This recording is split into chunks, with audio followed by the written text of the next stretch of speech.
You are listening to the QSR Web Podcast.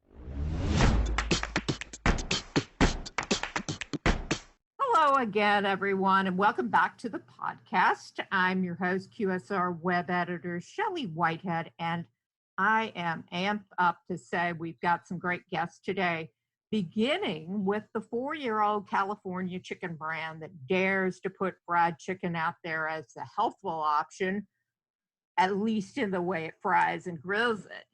It's the appropriately dubbed QSR Starbird, of course, a kind of living, breathing manifestation of the restaurant incubation company behind it, the Culinary Edge.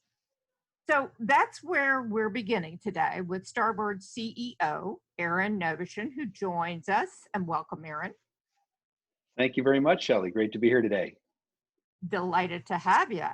Now, this may sound kind of weird, but I feel like I'm revisiting an old friend because when I started at this publication, Starbird's origination story was one of the first I covered 4 years ago.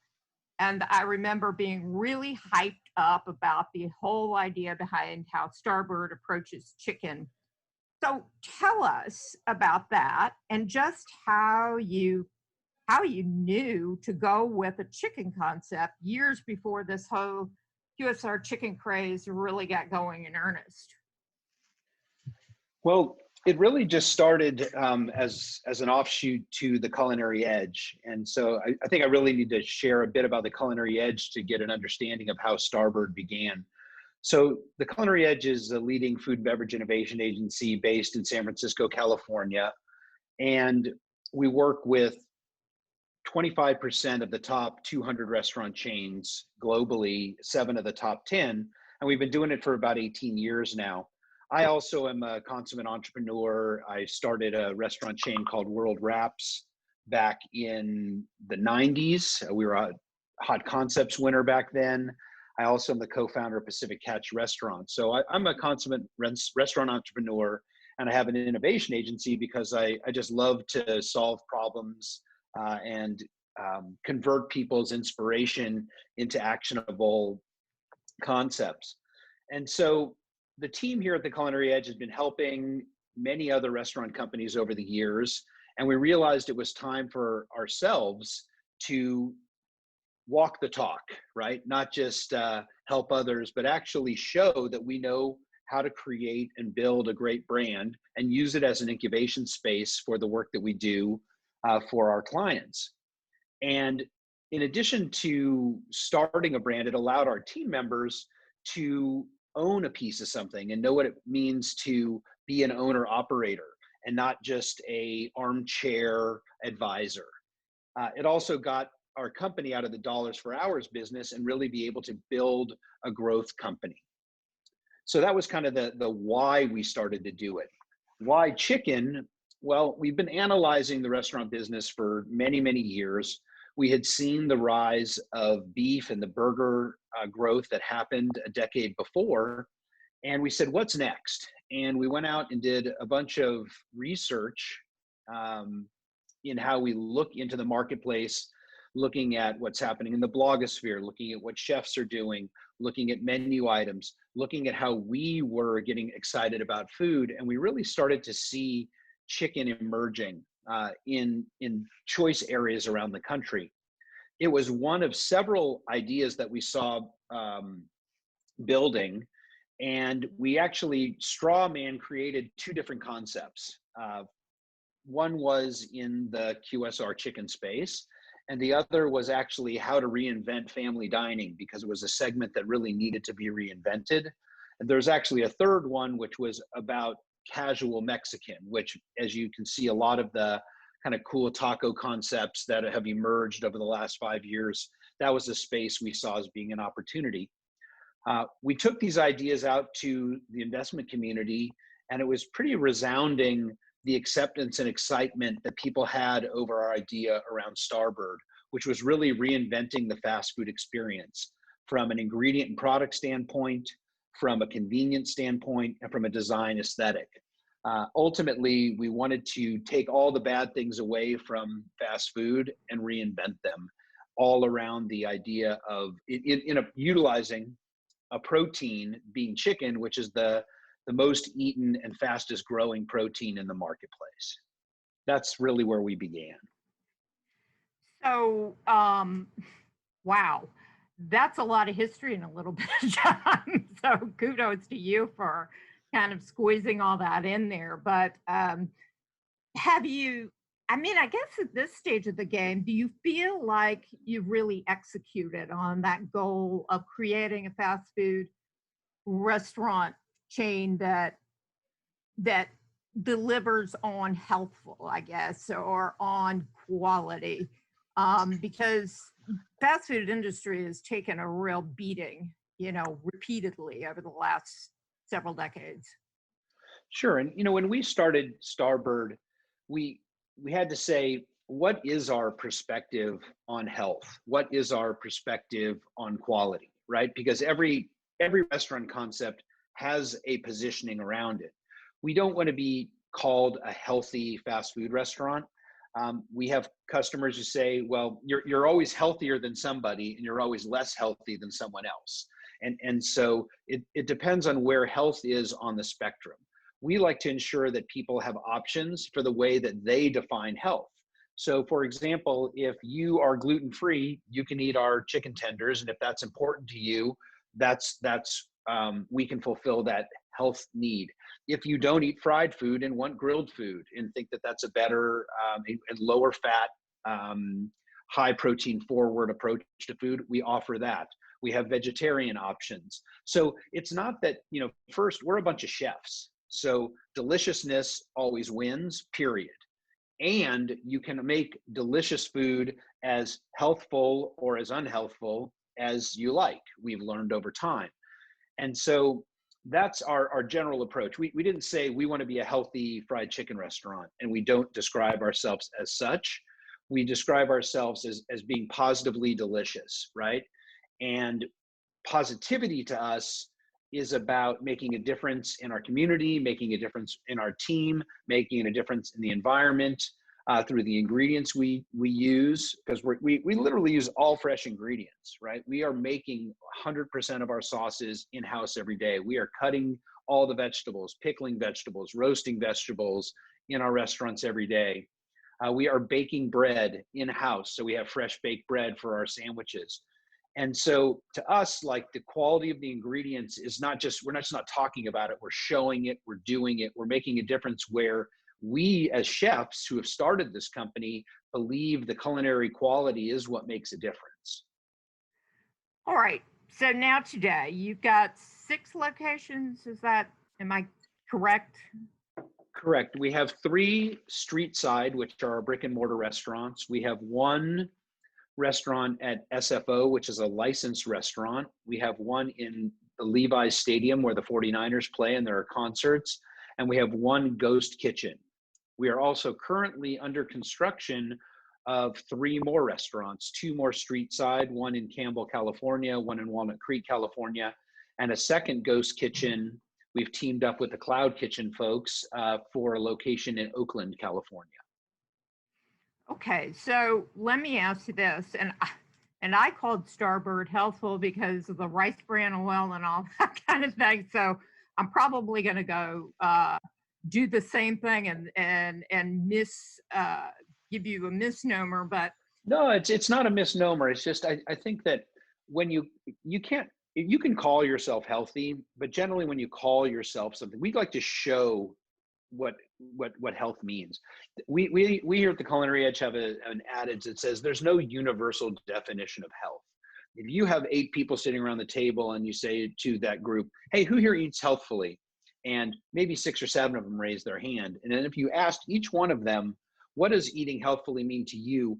One person's definition of how they eat healthfully may be completely the opposite of someone who sits across the table. I mean, for myself, yeah, I mean, my wife, she has high cholesterol and she eats low fat and eats very low cholesterol type food, keeps meat protein down. I, on the other hand, carbohydrates don't sit that well with me. I eat a lot of protein. Fat's not a problem to me. Healthy fats like avocado or different types of healthier oils are really good for the way I like to eat. And so we both feel we eat healthfully, but when she sees how I eat, she's like, I can't ever eat that. That's not healthy for me. So we want to be respectful of each individual's way that they define healthy eating. So, so now today you've got 6 locations, and they're all in California at this point. Which, compared to some of these brands, like I'm thinking about Blaze Pizza that just zoomed up the hundreds of locations in what seemed like no time. Starbird has kind of taken its time to add stores. Why is that? Particularly in a quick service environment that seems to just love rapid proliferation. I'll say that word. Yeah, I mean, we didn't set out to say, oh, we want to grow and be 1,000 restaurants. We set out to say we want to create a great restaurant company. And we're also trying some things that others have not done before, and we need to learn along the way. So in our first year, we did half the amount of sales that we're doing now in our third year, right? So we've learned along the way about what resonates, what are the menu categories. We've adjusted to the marketplace, and we're growing. We've grown every single year, and we're, like I said, we're going to add 3 more restaurants in the next 5 months. Is going to increase the size of the company by 50%. We will be able to accelerate that growth dramatically in the coming years, but we've really wanted to refine and hone a model that is extremely exciting to the investment community while staying true to who we are and what we stand for. We don't want to grow just for growth's sake and just cookie cutter stamp stuff out to make a bunch of money. We want to grow a thoughtful company that's going to be around for a long time, that's defensible, that is meeting the need states of many different types of consumers. And it's taken a lot of work to continue to refine that. We're at a point now, though, where I think we're really hitting it on all strides. Our economic model is one that is exceptional. Our growth potential is also awesome in the omnichannels that we attack and that we're able to operate in. So this menu is all about chicken, like hot chicken, grilled chicken, fried chicken and salads, and I could go on. And I'm wondering, did you have any feelings kind of about the risk of not offering more different types of protein choices like a burger when you were thinking about this and moving through these past several years? It's a great question. Chicken is, like I said, the number 1 protein. People are eating upwards of 100 pounds of chicken per person per year, which is just an unbelievable amount of consumption. And it's something that people eat very frequently and in many different forms. So we believe in being an expert and a specialist than being a generalist.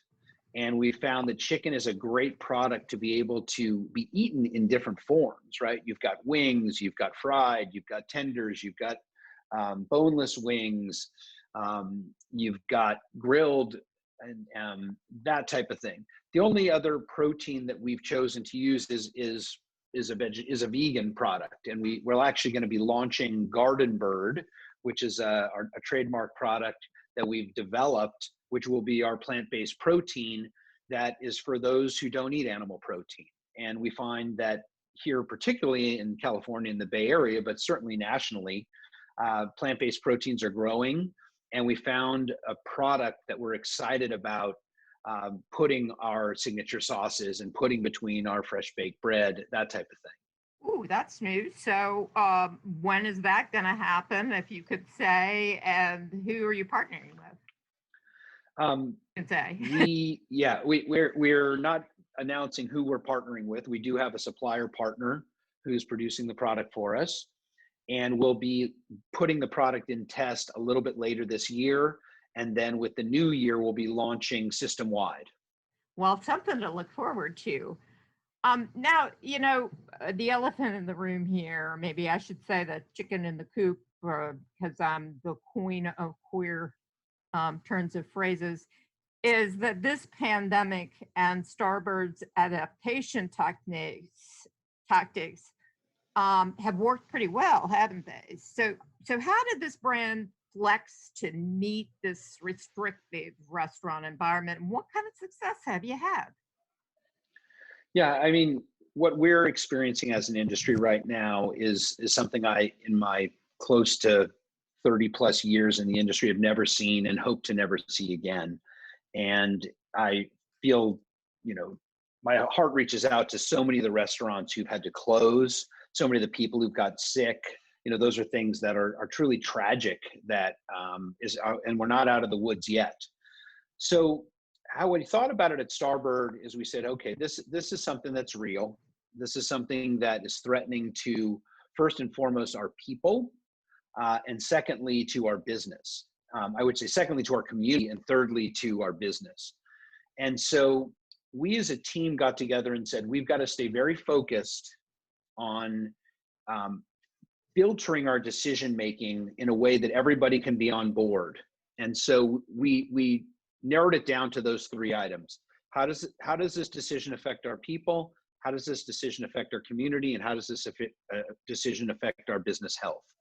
And we've set up meetings every single day, and we talked about those three topics. And number one started with employee safety and employee well-being. We were one of the very first restaurants to say we do not want to allow customers walking in the doors of our restaurants. The science was telling us that transmission of COVID was happening in enclosed spaces, and that was the greatest threat. We're fortunate enough to do a lot of off-premise business. We rewired the POS systems in our restaurants. We moved them to the doorway. We had our signage manufacturer create plastic barriers that you see everywhere. And we set that up in mid-March in our restaurants. So number one was keep our employees safe and keep our customers safe. And we found that our customers saw what we were doing before anyone else and said, this is a place that is paying attention. This is a place that is concerned with the well-being of its people and its customers. The second thing is we said to our team members, look, this is tough work. There are risks out there. We want to make sure that you and your families are taken care of. There were many of our team members who had uncles and brothers and roommates who were being laid off and were in need. So we ended up implementing a raise for every one of our employees, not only line, but managers. We also gave every single one of our team members an extra meal to eat themselves or to take home to a family member or friend or to give to one of their coworkers. We still are giving those out today, every single day. And we found that our team members really felt good that we cared, A, about their safety, and B, about their well-being. And it's really built a lot of camaraderie and care for that to then transfer to our community. What we were finding in our team, our marketing folks and communication folks really said, hey, we've got to let the community know and message well what we're doing to take care of them and their safety along with our team members. So we messaged that well to the community, and then we acted. We said, okay, there are people, and we're one of many who've donated a lot of food, but we leaned in very hard to taking care of the community, bringing food delivery to all local hospitals, taking care of the nurses. And sometimes you get a call. It's like, hey, we're over at SF General, and we heard you're doing this, and we think it's awesome. And we definitely spread the love of Starbird around to those who are on the front lines. And then finally, it's about business health, being very thoughtful about how the consumer's needs are evolving. So some customers want to get delivery. They don't want to leave their house. Other customers want to pick up food because they control it. They don't want it sitting in a delivery car driver. Other people want to take it to go and sit in the park. So we looked at all the ways and channels that people want to connect and get food, and we made sure that we created a frictionless experience for them so that they could order food, receive food in the way that made them most comfortable and fit their lifestyle. And how did they repay you? I mean, well, they've repaid us well. I mean, we've done exceptionally well. We were trending positive comps to begin the year, but all through Q2 and through period 6 of this year, we were up 33% system wide, same store sales comps. And those since then have trended even more positively. We've been trending in the 50 to 60% same-store sales comps since then. So what we're doing is clearly resonating with our community, and we don't take that for granted. And we just have a continual, relentless pursuit of innovation. And we haven't stopped. We've launched boneless wings recently. We've launched another virtual brand. We continue to lean into ways in which we can connect to the community. And obviously, we've got to deliver on promise. So accuracy and quality of product are key. We've invested in those areas. We've redone the way that we verify orders going out now to ensure that accuracy is occurring, and the customer's responding by buying a lot of chicken from us. And so for that, we're incredibly grateful. So then can you tell us a little bit about the growth trajectory, what you're planning, where you're going? Are you staying in California, that kind of thing? And how fast? Sure. Means, of course. Yeah. So we'll likely double the size of the company in the next year to 18 months. And it will be first and foremost in California. So as I mentioned, we're building 3 restaurants right now in Northern California. Next year, we'll be entering Southern California. And that will be in Southern California is a very large market. And so that will be our next place of growth. And then from there, we're going to continue with ghost kitchen development, licensing development, and the potential of taking on some franchise partners. We're right in the middle of fundraising right now. We're raising like $3 to $4 million to fund the short-term growth. And we're doing that primarily with inside investors. Greg Dollarhide is a great financial partner, a great success story, and a great mentor to me. He's our lead investor, and we've got a who's who of other folks in the restaurant industry and investment community who are a part of Starbird today. And we, are taking on a few more over the next 30 days to close this round out. And, we envision it being a $100 million company with, 50 to 100 restaurants by 2024. Wow. I'm trying to take notes as we go. There's a lot to write down.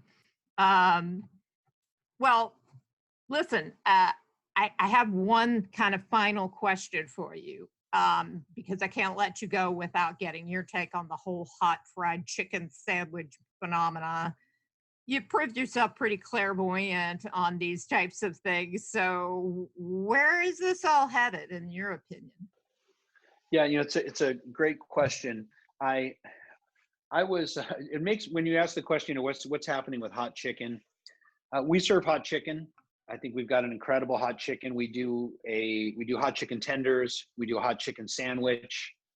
We have just released hot chicken wings and Nashville hot boneless. We actually serve what we call Hot Bird is the name of Starbird's hot chicken. And it's a substantial part of our menu mix.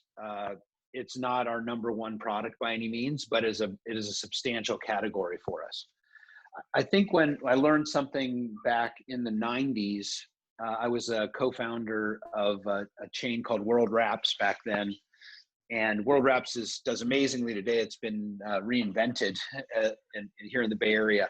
But back in the day, a gentleman by the name of Malcolm Knapp, who I think is a great seer and has great foresight in our industry, said, wraps are really going to be more of a menu category than they are going to be a concept. And I kind of feel the same way about hot chicken. The barrier to entry is too low. If you think about poke places, you think about frozen yogurt places, and it becomes ubiquitous. It's exciting for today because it's how hot can you go? There's a thrill seeker piece. There's a health side of it. There's a hip counterculture to it for today. and there's some great places, the Hattie B's of the world. And, I love them. And out of Nashville, some really cool brands who've been doing it for a while. And, in LA right now, I think there's 40 hot chicken brands. There's not enough room for them all. And my long-term assumption on hot chicken is that a few of the brands will succeed and they'll do well. But for the most part, it's going to just be part of something, and the luster will in 3 to 5 years probably fade. And to us, it's a great flavor profile. It's a great delivery system for chicken. We're in the chicken business, and chicken's not decreasing. Chicken's going to continue to grow and it has for the last 15 years, and will probably continue to grow for the next because of both its health aspects, its affordability. There's so many benefits to chicken in that way, and not to mention it's delicious, and as we say, positively delicious. So that's our take. It'll always be on our menu, but I don't know if it's hot chicken concepts are diversified enough to win the test of time. Tremendous. Well, I'll talk to you in 5 years and we'll see how that shakes out. I could lay some money on it now. Yeah.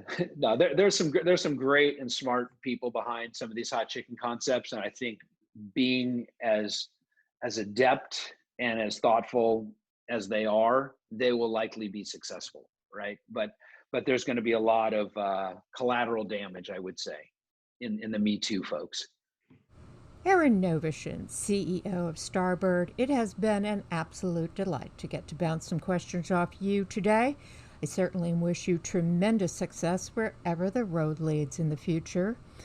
And in our future, after this brief break, we're coming back to talk to Custom Culinary Executive Chef Michael Hornbach about perfecting plant-forward QSR menus. Stay with us.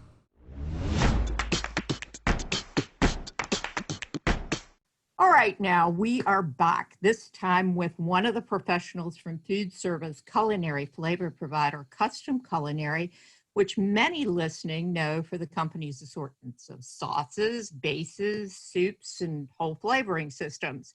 And today, Custom Culinary Corporate Executive Chef Michael Hornbach joins us to give restaurateurs fresh new ideas and innovations when it comes to creating and marketing prime plant-based fare at your QSR. And welcome, Michael, and thanks for joining us. Hi, Shelley. Thank you. I'm glad to be here. Well, let's just kind of start out by having you tell us a little bit more about the whole language around plant-based eating, because there seems to be a whole bunch of ways to refer to this culinary. You have things like plant-based, of course, then there's plant-forward and vegan, actually. I don't know why it came out vegan, but vegan and vegetarian and flexitarian. And I know these aren't all interchangeable terms. So what are the differences? It's interesting you ask, because that question certainly comes up a lot. And, first off, there are the 5 different areas, and I like to break it down like this. First off, plant-based. That's a term that refers to the actual ingredients themselves. Whether, those ingredients are produce items like fruits and vegetables, or perhaps whole grains, beans and legumes, nuts and seeds, herbs and spices, oils. That's what that term actually is related specifically to the ingredients. Now, when we jump over to plant forward is really, it refers to a style of cooking that emphasizes those plant-based ingredients, but it's not limited to them. Plant-forward cooking can also include components of poultry, fish, small amounts of meat, but typically the plant remains the star of the show in plant-forward cooking. And then you have the other 3 terms: vegan, vegetarian, and flexitarian. Vegan, of course, is no ingredients from animal products at all. And a vegetarian, it does not contain meat, poultry, or fish, but it could have some dairy, eggs, or honey, depending on the individual. But the flexitarian, which is the largest of the subset in the food service industry, they're eaters that are focused on plant-sourced foods, but occasionally include the meat, the poultry, the fish, and even the dairy. And it's that flexitarian that is most closely aligned with the plant-forward cooking style that incorporates the plant-based, plant-forward movement. Yeah, that tends to be what QSRs, the sector that QSRs are targeting, at least from my understanding.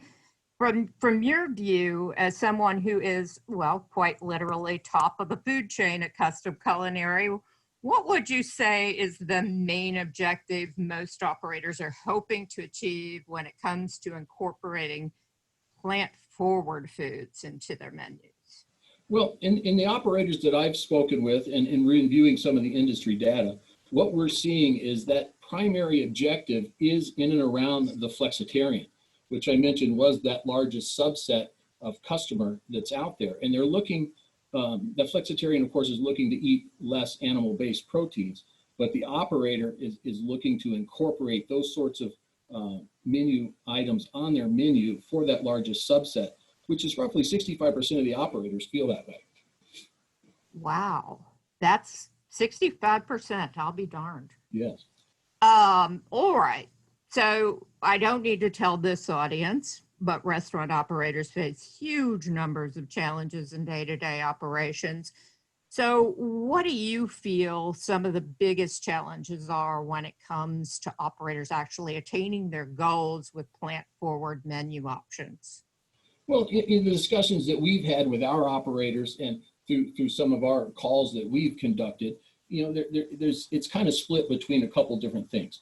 So about 36% or so of the operators are really looking for sourcing more sustainable ingredients, and how can they do that and support people that renew resources. And the other ones are incorporating and increasing that amount of vegetables in their current dishes that they have right now to reduce the amount of animal proteins, have a nice healthy mix of vegetables to help meet that flexitarian customer that's out there.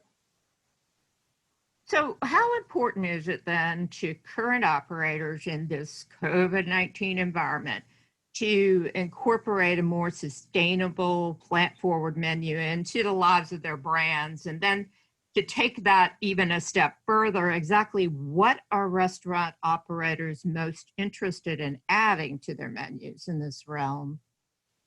Well, that's an interesting question because, COVID-19 has wreaked all kinds of havoc, and there's no doubt about that. But one of the things COVID has shined a light on is pre-existing conditions of certain people around the country. And those come to the forefront. So when you talk to operators about what are they going to do post COVID-19 as they reboot their restaurants and come back online, a lot of them, roughly 56% of them feel that incorporating a more plant-forward, sustainable menu is more important now than it ever has been before. But then there's also those operators, around 40% of them, are still think it's very, very important, but really not so much more important now than it was pre-COVID. But the majority, 56% or so, are really on board with post-COVID-19 for those underlying conditions of their guests and how can we feed the most healthy, sustainable foods.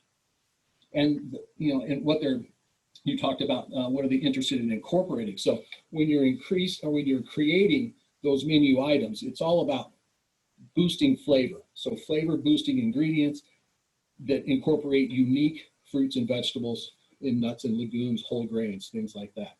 But those cooking techniques and those flavor boosting techniques in and around sauce reductions or infusions, the addition of aromatics and spices and seasonings. So you can build flavors as you create the dish, you just build upon the flavors as the ingredients, come into the dish. And you end up with those nice flavor boosted meals.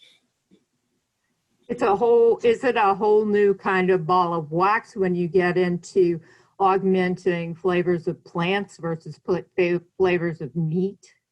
No, not really, because you can apply the same cooking techniques, the classical cooking techniques of sauteing and braising and roasting, things like that. So you're just changing the ingredient in which you're applying that cooking method to. So you can roast the piece of meat, or you can roast the root vegetables. It's the same sort of thing, but with those aromatics and those flavors and those layering of the flavors, you can really build the umami in the vegetable and really make that stand out as the star.